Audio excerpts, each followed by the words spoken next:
네, 안녕하세요. 강프로입니다. 이번 영상에서는 두산 로보틱스에 대해서 분석해 보도록 할 텐데, 자, 두산 로보틱스가 오늘 12%대 강세 구간에 들어왔습니다. 일단 장 마감이 됐고요. 일단 수익 중이실 텐데, 일단 보유하신 분들 축하드리고요. 그리고 무엇보다 제가 계속해서 올라간다고 이야기를 드렸습니다. 어저께 이 고가에서, 그쵸, 매물이 어느 정도 나왔어요. 나온 거 맞는데 이게 계속 올라가는 게 기본적으로 두산 로보틱스가 로봇 관련된 종목, 그쵸, 이 그 스마트 팩토리 관련된 이쪽에서 대장이라고 생각할 텐데 그거 아닙니다. 포스코 DX가 대장이고 포스코 DX가 이쪽 계통에서 그 지표가 되고 있다고 보시면 됩니다. 근데 두산 로보틱스가 오늘 올랐다고 하더라도 시가총액이 6조밖에 안 돼요. 여기서 30%는 더 올라가야 포스코 DX의 상황하고 맞아집니다. 그리고 이 포스코 DX하고 이 두산 로보틱스하고 실적을 비교하시는 분들이 있을 수 있는데, 자, 내용 한번 볼게요. 포스코 DX 요 내용 보면은요, 포스코 DX가 지금 실적을 보면 올해 처음으로 1000억을 넘길 수 있는 그런 상황이 됐죠. 3분기까지 해서 거의 한 900억 이상대 정도 나오니까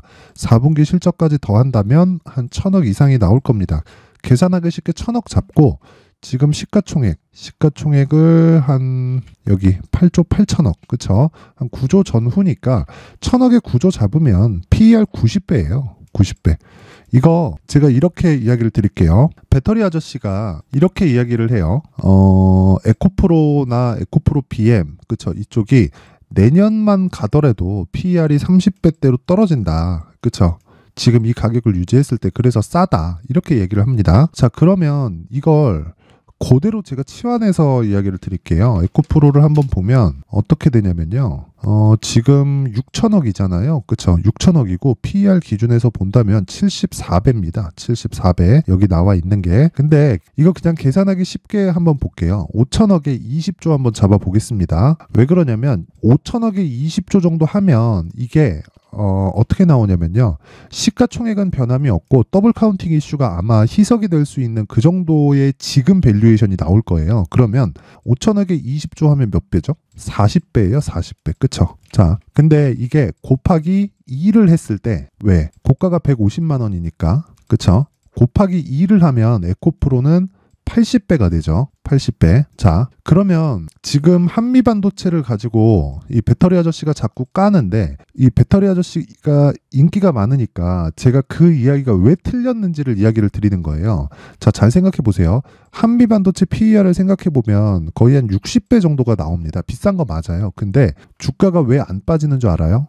미래 가치를 반영하기 때문이에요. 그러니까 지금 실적 대비해서 시가총액이 어느 정도 됐으니까 밸류에이션이 어느 정도 된다, 뭐 지금 기준에서 뭐 멀티플이 몇 배 정도 이 배수로 받고 있다, 이 자체가 중요하지 않다는 거예요. 그러면 보세요.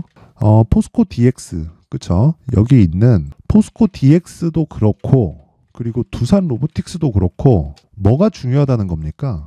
미래 가치가 중요하다는 거예요. 그리고 이 두산 로보틱스 같은 거는 PER이 아예 없습니다. 그쵸? 여기 밑에 나와 있는 EV의 EBITDA 같은 거 아예 계산이 불가능해요. 적자니까. 적자를 가지고 어떻게, 적자의 배수를 곱해봤자 적자잖아요. 그쵸? 이 배수 자체가 나오지가 않는다. 그래서 밸류에이션을 계산 자체를 원래 할 수 없는 겁니다.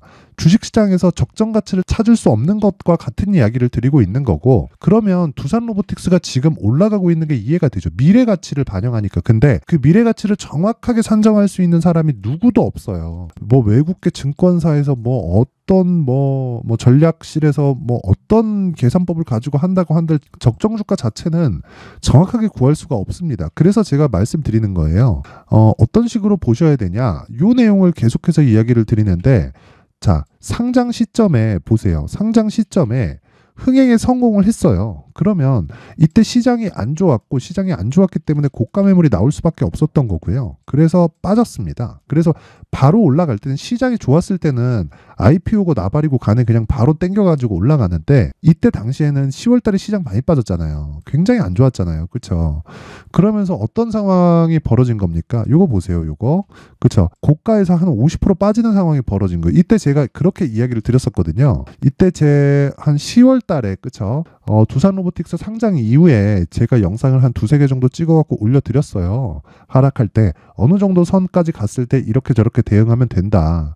근데 그때 나왔었던 그 핵심 내용이 뭐였냐면 이 내용입니다. 주가가 올라가기 위해서 필요한 건 미래 가치를 반영하는 거다. 근데 두산 로보틱스는 흥행에 성공을 했기 때문에 그쵸? 이미 시가총액이 상장하자마자 거의 한 4조대 정도 나왔다. 근데 이때 받았었던 로봇주들의 평가치가 레인보우 로보틱스가 딱 요 정도 가격이었단 말이에요. 요 정도 한 4조 정도. 그러면 시장은 합리적으로 나온 겁니다. 근데 레인보우 로보틱스 보세요. 레인보우 로보틱스 보면 어떻게 됐습니까? 이 구간이잖아요. 이 구간. 그쵸? 그래갖고 요 내용을 보면 딱 상장하기 딱 직전까지 해가지고 그쵸? 이때 상장을 했는데 이미 여기서 프리미엄을 받았습니다. 그쵸? 그러면 이게 최대한 프리미엄을 받은 이 가격대인데 두산 로보틱스 강하니까 테마 형성이 된다는 겁니다. 시장은 기본적으로 가격에 의해서 움직이고요. 그 가격에 지표들이 있습니다. 그게 시장의 판단이기 때문에 이 내용에서 거스를 수 없다는 거예요. 그래서 두산 로보틱스도 제가 기본적으로 신고가 만들었을 때 추가적으로 올라갈 수 있고 그리고 이 구간에서 어저께도 제가 고가에서 매물 딱 맞고 떨어지길래 아니 5일선하고 그 이격도가 벌어지면 어쩔 수 없이 조정이 들어오니까 이건 너무 당연한 조정이니까 너무 걱정 안 해도 된다고 이야기를 드렸었던 게 그것 때문이고 그리고 지금 계속해서 테마 형성이 되고 있잖아요. 레인보우 로보틱스도 지금 보세요. 조정 마치고 그쵸? 이 저가에서 매물 소화 다 끝냈죠. 끝내고 나서 다시 가격대 올라오고 있잖아요. 그쵸? 이렇게 올라오고 있고 이것뿐입니까? 유진 로봇 보세요. 유진 로봇 그쵸? 유진 로봇 보면 어때요? 똑같잖아요. 그죠? 똑같이 가잖아요. 똑같이. 물론 여기 7월 이전까지는 레인보우 로보틱스 제일 강했죠. 제일 강했는데 이후에 보세요. 이렇게 나오잖아요. 이런 상황이 왜 나오겠냐고요. 그러니까 요 얘기를 드리는 거고 두산 로보틱스 더 올라갑니다. 이거. 근데 내가 얼마의 가격을 잡는지가 중요하고 지금 제가 다른 종목까지 붙여서 이야기를 드리는 이유가 SPG도 한번 볼게요. 보세요. 똑같잖아요. 그냥 똑같이 가는 겁니다. 그냥 신고가 가면 그냥 가는 거예요. 대신에 신고가 이후에 내가 성장성이 어느 정도 될 건지, 그쵸? 성장에 대한 그런 부분이 있는지를 파악하는 게 중요하다는 거지. 근데 그 파악하기 위해서는 가격에 대한 파악을 내가 해야 된다는 거고, 그 파악을 어느 정도 성장성으로 인해서 미래에 어느 정도 매출이 예상된다. 이런 예상하지 말라는 겁니다. 이런 내용 절대 만들지 마세요. 그래서 제가 말씀드리는 내용이 뭡니까? 두산 로보틱스 가격 잡는 게 중요하고 로봇주에 대해서 포트폴리오를 전체적으로 구성했을 때 그쵸 진짜 대박 터질 수 있다. 왜? 아니 지금 이 기사 하나 제가 보여드릴게요. 이거 보세요. 바리스타부터 전기차 생산까지 그쵸 현대차 싱가포르 이 공장에다가 두산 로보틱스의 협동 로봇이 들어갑니다. 스마트 팩토리의 시대가 시작이 됐다는 거고 이건 기업의 측면에서 계속적으로 필요할 수밖에 없어요. 왜? 인건비가 앞으로 올라가니까. 그러면 이건 그냥 성장 산업이라고 생각하면 되는 겁니다. 산업 자체가 올라가요. 오히려 그쵸? 배터리보다 더 커질 수 있다. 생각해 보세요. 배터리가 많이 나가요. 그쵸? 공장이 필요하죠. 공장에 뭐 들어갑니까? 이거 들어가잖아요. 그쵸? 그러면 배터리를 가지고 자동차 만들어요. 그쵸? 어디서 만들어요? 공장에서 만들잖아요. 그럼 뭐 들어가요? 로봇 들어가잖아요. 그쵸? 이쪽으로 가는 수요는 계속 늘어날 수밖에 없습니다. 그러면 그 밸류에이션을 어느 정도 배수로 줘야 될지는 정확하게 알 수 없다. 하지만 아직까지도 그쵸? 포스코 DX가 그 중에 대장인데 시가총액 9조인데 어느 정도 남았습니까? 50% 이상 더 간다. 그쵸? 50% 이상 더 간다. 근데 내가 얼마에 잡는지가 중요한다. 그래서 제가 계속 말씀드리지만 가격을 얼마에 잡아야 되는지 이 부분이 가장 중요하고 그리고 무조건 올라간다고 생각하지 마시고 무조건 가는데 이게 심리가 들어간단 말이에요. 심리가. 주식시장의 심리가 얼마나 중요한지 알아요? 심리가 진짜 중요하기 때문에 2주 안에 내가 수익으로 전환시킬 수 있는 가격대가 중요하다고 이야기를 계속해서 드리는 겁니다. 이 부분 반드시 기억하고 있어야 돼요. 그래서 제가 이 내용, 그쵸? 가격과 단기 보유 전략, 이 내용을 제가 19페이지에 걸쳐서 내용을 준비를 해왔습니다. 근데 영상에서 제가 이야기를 안 드리는 이유는 내용이 너무 길어질 수 있기 때문에 그렇고요. 그리고 길어졌을 때는 저도 피곤하고 해서 여기 이 정리된 내용으로 제가 준비를 해왔으니까 일단 구독과 좋아요 부탁드리고요. 그죠? 구독과 좋아요 부탁드리고 상단에 있는 전화번호로 숫자 3이라고 문자 보내주시면 됩니다. 자, 그러면 제가 한 분도 빠짐없이, 그쵸? 한 분도 빠짐없이 가격 그리고 단기 보유 전략을 공유해 드리도록 할 테니까 시청해 주시는 모든 분들이 상단의 전화번호 확인해서 숫자 3이라고 문자 보내주시면 됩니다. 자, 그리고 제가 신고가에 대해서 계속 강조를 드리는데 보세요. 신고가 왜 강조를 드리는지 알겠죠? 이것도 보세요. 레인보우 로보틱스 보세요. 신고가 만들면서 계속해서 날아가잖아요. 이런 상황이 왜 나오겠냐고요. 주가가 먼저 반영하기 때문에 그렇습니다. 그래서 제가 신고가에 대해서는 100번 강조를 해도 부족함이 없다고 이야기를 드리는 거고요. 그리고 신고가에 대해서 이해가 안 되시는 분들은 아까 전에 제가 말씀드렸던 그 숫자 3이라고 보내면서 구독과 좋아요 한 번씩 눌러주시고, 그리고 여기 소통방에서 제가 실시간으로 계속 매매를 같이 해오고 있습니다. 자, 보세요. 리노공업 같은 경우에도 제가 보유하면서, 그쵸? 지금 수익권에 있고요. 그리고 뭐 아예 그냥 애초에 그냥 먼저 이야기를 합니다. 그냥 11월 30일, 그쵸? 주성 엔지니어링 35,400원 20분 기준에서, 이거 3시 11분에 제가 이야기한 건데 20분 기준에서 37,000원 이상 올라가면 종가 체결 주문 넣겠습니다. 안 될 가능성이 높으니 내일 보고 하면 됩니다. 왜 제가 이렇게 이야기를 드렸느냐? 여기 보시면 됩니다. 여기 보시면 제가 1시 넘어가면서, 그렇죠. 11월 30일 주성 엔지니어링 1시 넘어가면서 오늘자 37,000원 돌파하면 종가에 따라 붙는다. 그렇죠. 준비해라. 이렇게 이야기를 드리고, 어딜 가도 먼저 알려주는 방은 없다. 아니 얼마 이하에서 매수하라 그러지 올라가면 따라 붙으세요라고 하는 미친놈이 어디 있습니까? 그렇죠. 자, 그래서 진짜 신고가에 대해서 이해를 하고 내가 꾸준한 수익을 얻고 싶다 하는 분들이 있을 겁니다. 자, 보세요. 주성 엔지니어링 볼까요? 보세요. 신고가 종목이잖아요. 그리고 37,000원 딱 넘어가면 내가 따라 붙겠다. 왜? 돌파하니까. 그 이야기를 드리는 거고, 이거 제가 지금 말 나온 김에 이 얘기 하나 드려볼게요. 제 리노공업도 보유를 하고 있는데, 자, 보세요. 리노공업 보면, 자, 보세요. 오늘 3% 상승해서 끝났죠? 이걸 제가 언제 매수를 시작했냐면, 자, 보세요. 보이시나요? 그냥 사라고 할 때 그냥 사면 된다. 그쵸? 리노공업 올려잡겠다. 191,500원에.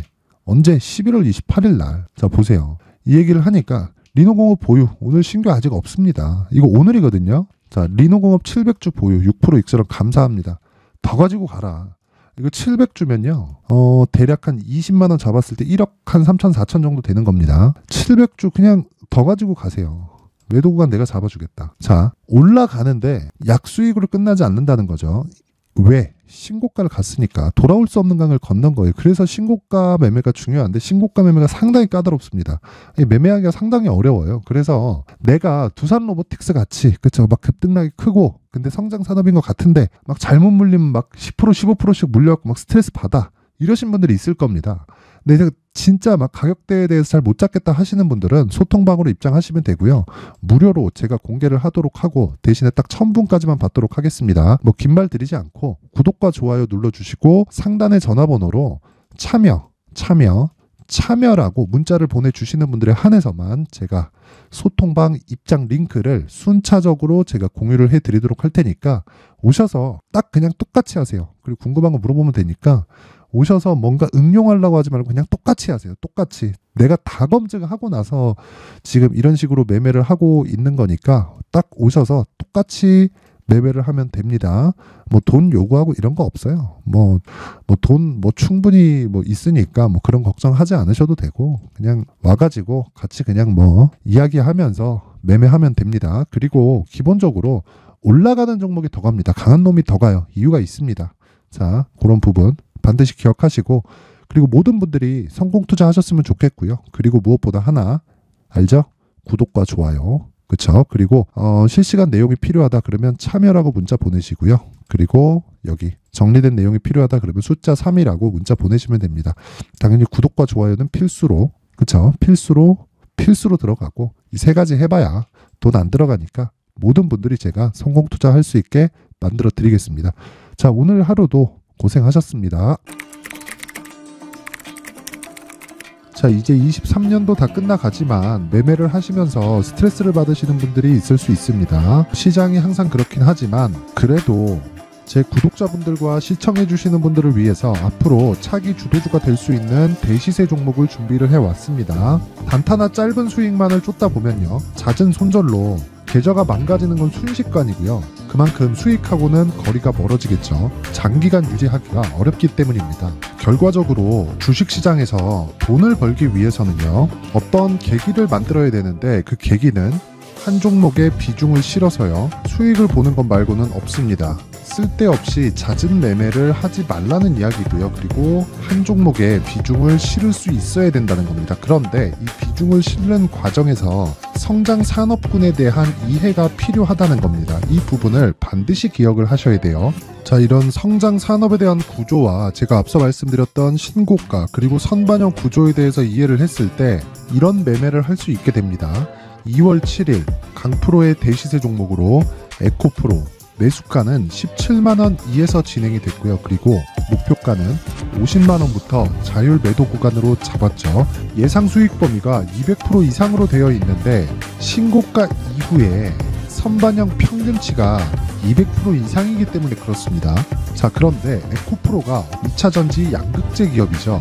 2차전지 양극재는 친환경이라는 범주 안에 속해 있다고 보시면 됩니다. 근데 제가 항상 이야기를 드리죠. 시세는 항상 연결된다고요. 앞으로 나올 대시세 종목도 이런 친환경이라는 성장 산업군에 포함되어 있어야 됩니다. 자, 이런 성장 산업군에 포함되어 있는 걸 확인한다면 이 내용처럼 세 가지의 공통점을 가지고 있습니다. 1년에 많은 종목이 발생하지 않고요. 그리고 세력들의 장기간 매집 구간이 확인돼야 되고, 그리고 상승하기 시작하면 평균적으로 3개월 정도의 상승 구간을 보이기는 하지만 제가 2개월이라고 작성을 해온 건 한 가지 내용 때문입니다. 한 달은 확인하는 과정이 필요하기 때문입니다. 이게 무슨 얘기냐면 성장 산업에 대한 부분, 그리고 이런 공통점, 여기다가 기술적인 내용을 다 포함을 시키더라도 절대적으로 가격이 우선적으로 반영이 되는 것이기 때문입니다. 에코프로도 마찬가지예요. 장기간 하락하면서 최악의 국면을 거쳐왔고요. 이 구간에서 먼저 하락을 했다는 건 앞서 말씀드렸던 내용처럼 고가에 대한 부분이 아니라 저가, 즉 나쁜 부분을 반영한 이후에 신고가를 발생을 시켰다는 건 앞으로 좋을 부분을 반영이 되고 있다는 거죠. 그런데 본격적인 시세는 신고가 이후라고 말씀을 드렸고, 지금은 매물 소화 과정을 보내고 있습니다. 앞서 말씀드린 대로 가격 먼저 분석을 끝냈죠. 그리고 나서는 정부 정책의 방향과 맞는지를 체크를 해야 되는 겁니다. 2023년 대시세 종목인 에코프로도요, 정부 정책의 방향에 맞는 종목이라고 볼 수 있겠죠. 물론 이런 종목들도요, 신고가 이후에 시세를 낸다는 건 반드시 기억하고 있어야 됩니다. 자, 이런 내용을 토대로 23년 상반기 에코프로와 같은 대시세 종목을 준비를 해왔습니다. 자, 하반기 대시세 종목은 영상 상단의 전화번호로 대시세라고 문자를 보내주시는 분들에 한해서만 공유해드리도록 할 테니까 영상 상단의 전화번호 확인해서 하반기 대시세 종목으로 큰 수익 내셨으면 좋겠습니다.